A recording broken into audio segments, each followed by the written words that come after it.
Dans cette édition des locales, un coup de projecteur sur le nouveau long métrage d'Omar Sy qui reprend le rôle du célèbre Dr Knock.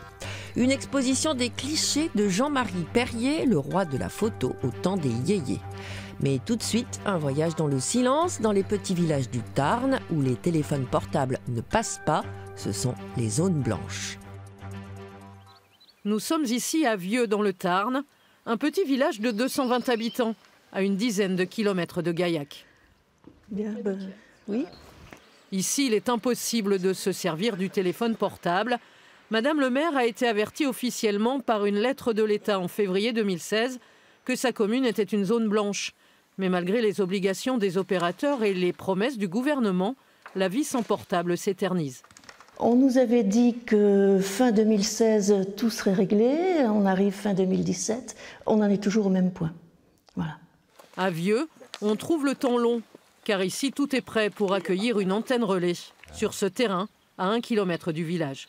C'est le terrain que nous pouvons mettre à disposition. Il est disponible, il suffit juste d'apporter l'électricité. Nous sommes obligés d'attendre évidemment l'avis des opérateurs pour savoir si ce terrain techniquement convient. Algance est la deuxième zone blanche du Tarn. Ici, même la cabine téléphonique ne marche plus. La commune est à une quarantaine de kilomètres de Toulouse. La route nationale est toute proche, ce qui pourrait être attractif. Mais l'absence de réseau est un frein. Vendre des terrains, très difficile, puisqu'il y a le lotissement, là, il a mis quand même près de 10 ans pour se vendre. 4 maisons, 4 emplacements en 10 ans. Bah, c'est à cause du téléphone. Dans ces petits villages du Tarn, il faudra encore patienter pour voir une antenne relais comme celle-ci dans le paysage. Le gouvernement a annoncé la fin des zones blanches d'ici 3 ans. Sauter dans le grand bain de la vie universitaire peut être parfois intimidant. À l'université de Toulon, qui accueille plus de 10 000 étudiants, tout est fait pour accueillir au mieux les nouveaux arrivants. Une semaine dédiée à l'intégration à l'échelle de l'université de Toulon, ça donne ça. Un moment festif dans lequel se mélangent les étudiants déjà aguerris avec les primo-arrivants. Ah oui, on les aide, on leur donne des conseils, on leur explique le fonctionnement de l'université. S'ils ont des questions, on est là pour les aider, quoi. Et c'est là tout l'objet de l'édition Ça bouge à l'université, la découverte de la vitrine culturelle, sportive, associative proposée à cette grande communauté estudiantine, car les études ne se limitent pas à l'acquisition des connaissances. L'idée, c'est d'intégrer les premières années, mais avec ceux qui sont déjà là, notamment par exemple dans les activités qui sont proposées sportives le soir, les nuits du sport. Donc il faut absolument qu'il y ait un étudiant de première année qui soit intégré à une équipe. L'idée, c'est de les encadrer avec ceux qui sont déjà là pour les accompagner dans la découverte de notre établissement. Une rentrée 2017 qui compte 600 étudiants de plus que l'an passé. Au total, ils sont ici plus de 10 000.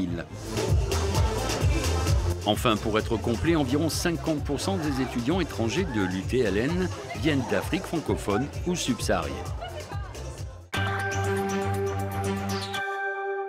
Johnny, Sylvie, Françoise Hardy ou les Rolling Stones, il les a tous photographiés.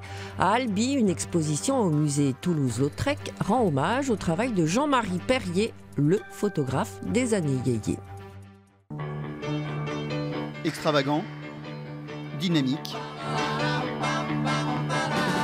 mais aussi facétieux.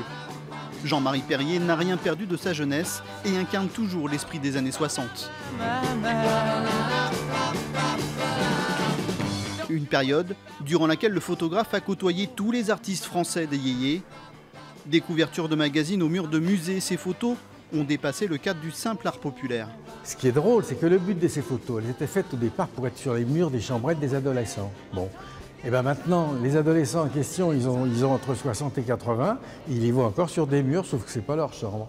Donc voilà, c'est formidable de voir dans un endroit aussi respectable des photos qui n'étaient pas faites pour être respectées. La route du photographe va croiser celle d'un groupe britannique inconnu de l'époque, des rockers dénommés les Rolling Stones.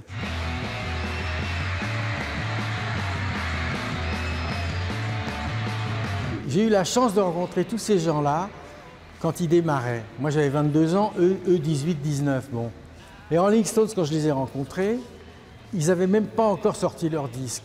Donc après ça devient des stars mondiales. Moi je les connais, ils me connaissent, je peux suivre. Rien de naturel dans ces photos, Ici, tout est mis en scène et ce, sans aucune contrainte.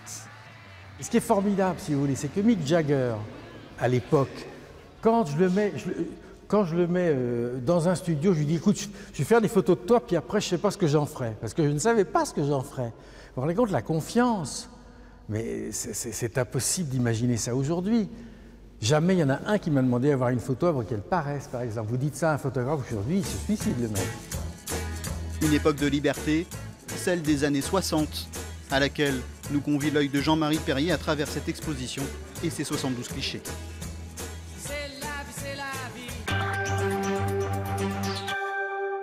Enfin, ça vous chatouille ou ça vous gratouille? Omar Sy reprend sur le grand écran le rôle du Dr Knock, imaginé au théâtre il y a près d'un siècle par Jules Romain.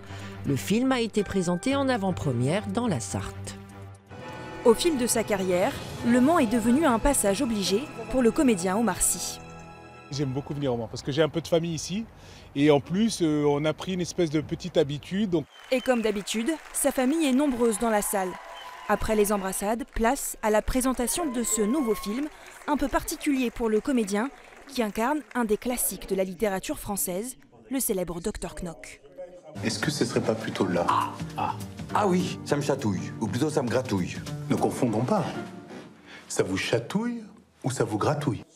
Après plus d'un demi-siècle d'absence, ce médecin de campagne un peu roublard signe son grand retour. Si l'histoire se déroule dans les années 50, l'intrigue a été remise au goût du jour, grâce notamment au choix du comédien. Pour pouvoir justement faire une proposition nouvelle et qui ne s'inscrive pas dans une suite évidente, pour décaler mon propos, Omar, avec son côté solaire, avec... eh bien, c'était le meilleur. Enfin, c'était pour moi vraiment celui qu'il fallait. C'est lui. Qu'est-ce qu'il a de pas comme nous? Il est de la haute. Il est beau, très beau. Tu m'avais pas dit? Pas dit quoi?